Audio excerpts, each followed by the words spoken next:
So, what do you think for the last game? Are we going to see the same from Xylla? What is he going to do? I don't think that Xylla can actually pull that off once again. I don't I think mean, he executes it well. Yeah. But that should have been. He should know that this is a real and dangerous option. So Yeah. I think that Dash will adjust it, scout a bit more. Most probably. And we'll have to wait and see. I mean, it's Dash's choice of map, so that benefits him, of course. It does. And the map choice is going to be Shakura's. Shakura's Plateau. And that is a map that is very easy for the Terran player to defend against these pushes as well. Absolutely. Because the second ramp is so narrow. Yes, absolutely. It's very hard to get up there as a Protoss player. He's basically shutting down the play that he's lost to. Yeah. Oh, which one? I know Xylla, I'm getting to hear it from our observer that Xylla is watching the replay right now. And which one do you, the last game? Just figuring out? Or I think he could go back to the game previous before that. Yeah, I mean, Dash has done more or less the same thing every game. Yeah. We saw deviation in the last game, but the opening has always been the same. So I'm not sure what Dash can really do. He can't change his build that much. No, he he has can't to stick to what he knows and what he enjoys. Or what should I say, likes to play. Exactly. Is that his weakness? He's easy to predict. A bit one-dimensional, maybe. Yeah. I'm not sure. I haven't seen too many games of Dash, but in this best of 5, I feel that he might want to vary his openings. I think so too. I think he should change that up, and it would be a lot of fun to open the game and see something completely different from him now. But I'm guessing that, of course, he's going to start off with that walling off barracks. But I would like to see something little strange from behind there. Yeah, especially in the 5th set. If you can pull something crazy off in that, then you have balls of steel, my friend. Balls of steel. I think the audience here watching the games as well would appreciate some balls of steel in the last game.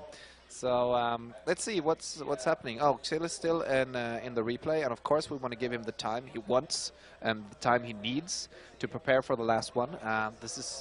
It's a lot of fun to go into game 5, actually. Yeah, and you can see it by doing this that both these players are taking this serious. I mean, yes. It's a show match. It's but a show both match. players want to prove that they are actually good at this game. Yes. They want to give it 110%, and that is just beautiful. Yes, and instill some fear in the rest of the competition throughout the rest of the tournament when it actually gets started.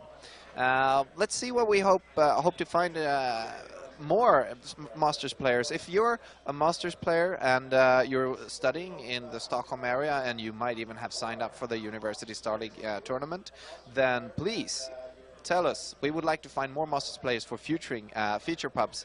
We have a whole bunch. I think there's 4 or 5 at least coming up before the end of the year. So we would like more Masters players to come here. I mean, we can't let prOpDash play all of these, can we?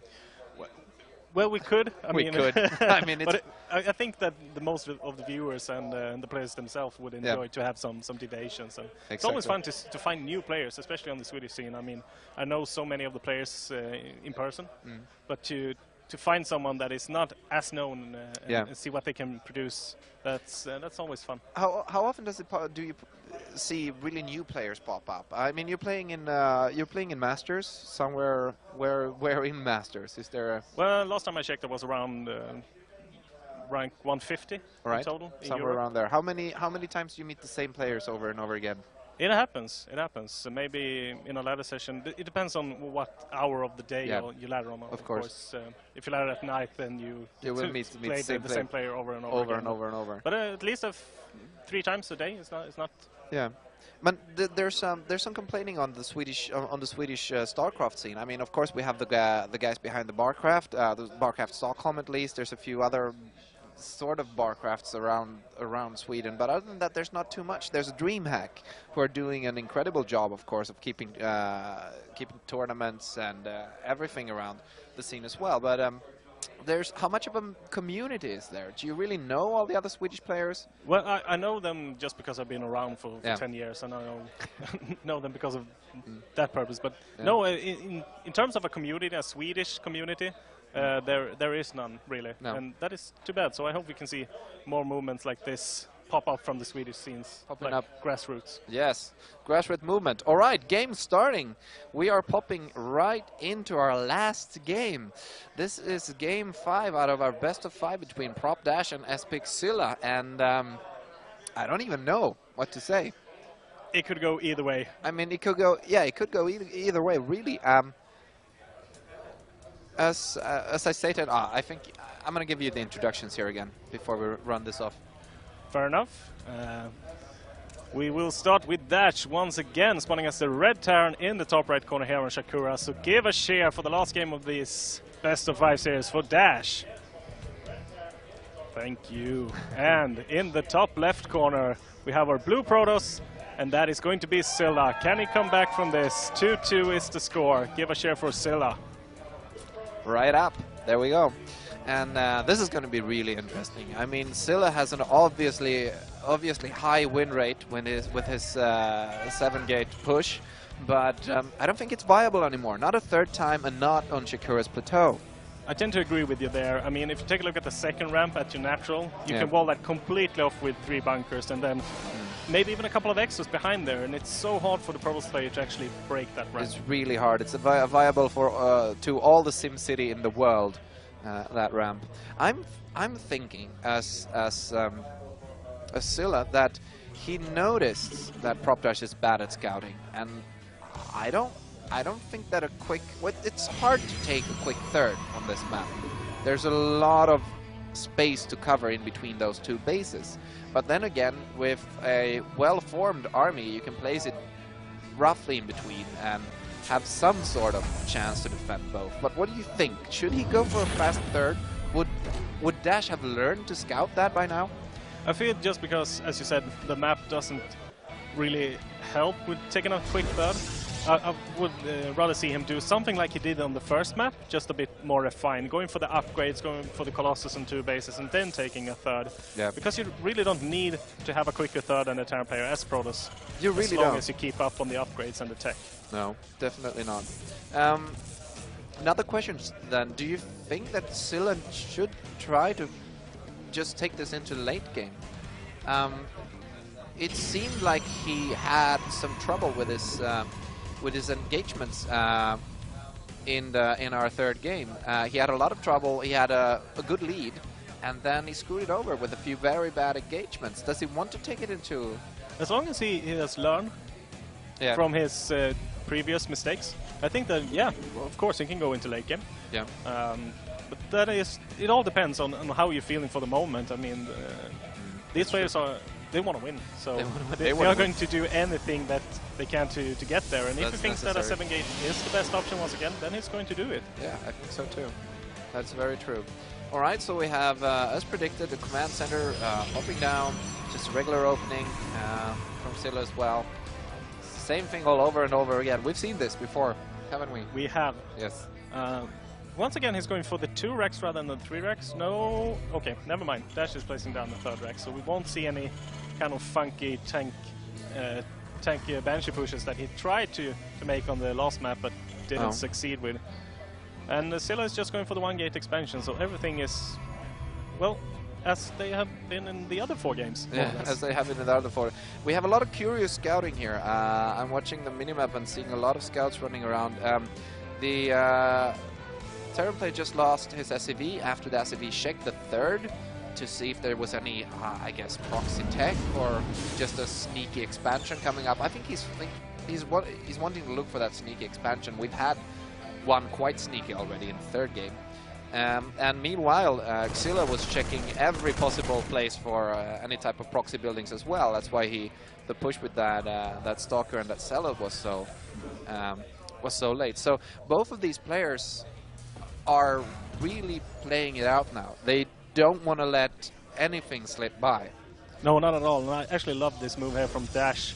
Sending out a 2nd SCV scout, he has really learned that I have to scout against this guy. Well, yes. I have no idea what's coming up. Will it be 3 Nexus? Will it be a 7-gate? So he's doing everything he can to find out what's going on. And he did see a sentry. He didn't see 2 sentries, but I didn't picture the other one. No, is what he has opened with every time he's come for the 7-gate. So that might be a small tell. That might be a small tell.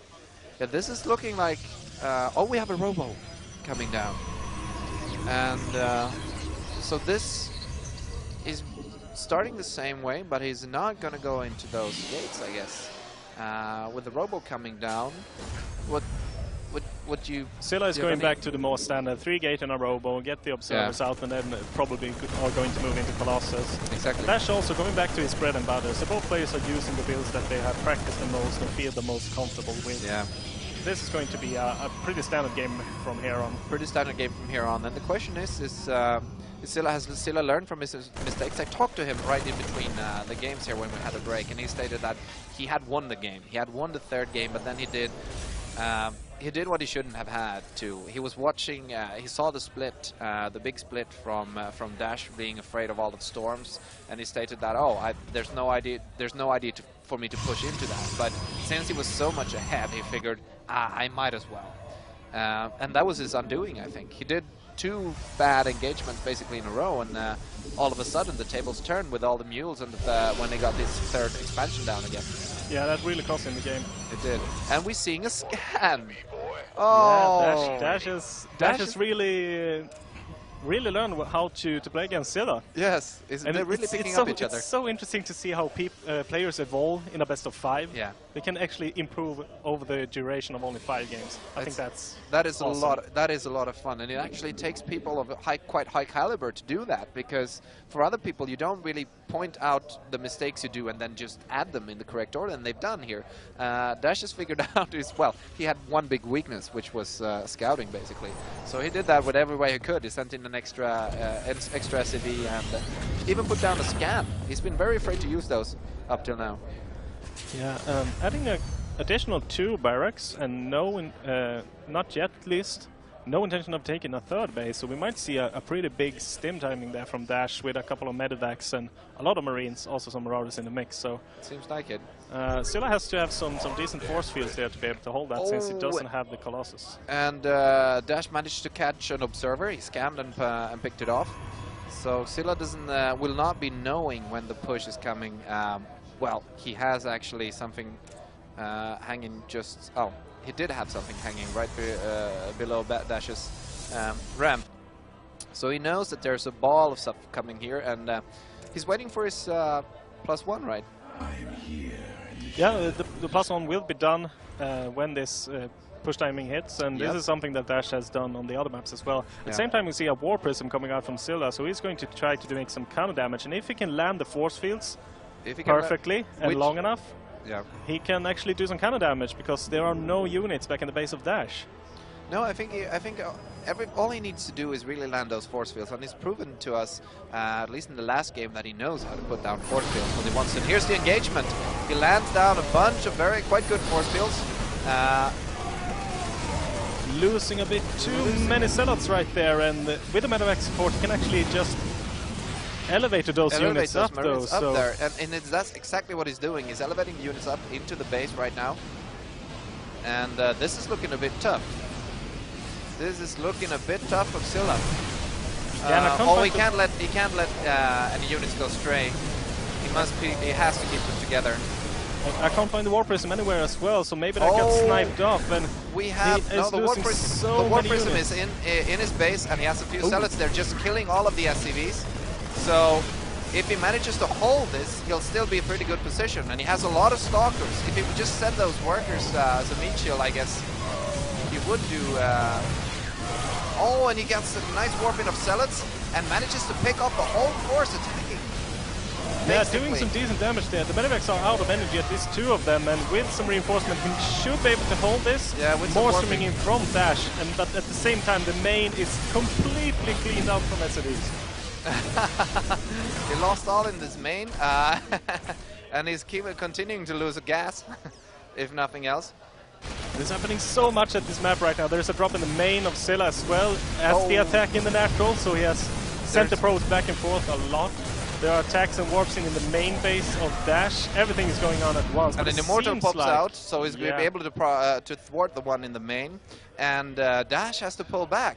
How do we, he has, if we look at the resources lost one, we see that actually Dash has done very well. We have a 5,600 lost for the Protoss player and then only 3,000 for a Terran. But the question is, did he do enough economical damage? He managed to kill off a whole bunch of workers. Oh, 17 to 14, so fair enough. I don't know. It seems like it equalized quite well there.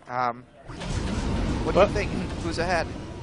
Dash has to be ahead right now, just because he has been able to keep up with the SV production, and also if you take a look at the supply, he's very much ahead, and there are no splash damage for the Protoss players, so that is just, it's so tough for the Protoss player to actually hold this huge we have fireball in the main. And we have a two-pronged attack here from Dash, and he manages to take out all of the units in the main almost, and all of the units defending natural, so this is looking very bad. And yes, if you take a look at the supplies, we have a huge difference between the two players. So this is looking pretty bad for Xylla. And there's a lot more units just streaming in from Dash. And there's a congratulations from Xylla. And we have a winner here for our first best of 5. Congratulations to Dash. A big congratulations to Dash. Did take it in the end, but it was close. It was very close, actually. With a few better force fields there and a few better control, and if he had managed to stop the elevated units coming up into his natural, with if he had managed to intercept those medivacs, then that would have looked a lot differently, actually. Maybe. And we also see, not on screen of course, but behind the camera we have the both players shaking hands, and they both are smiling. So there's most smiling, and there are no hard feelings. No hard feelings whatsoever.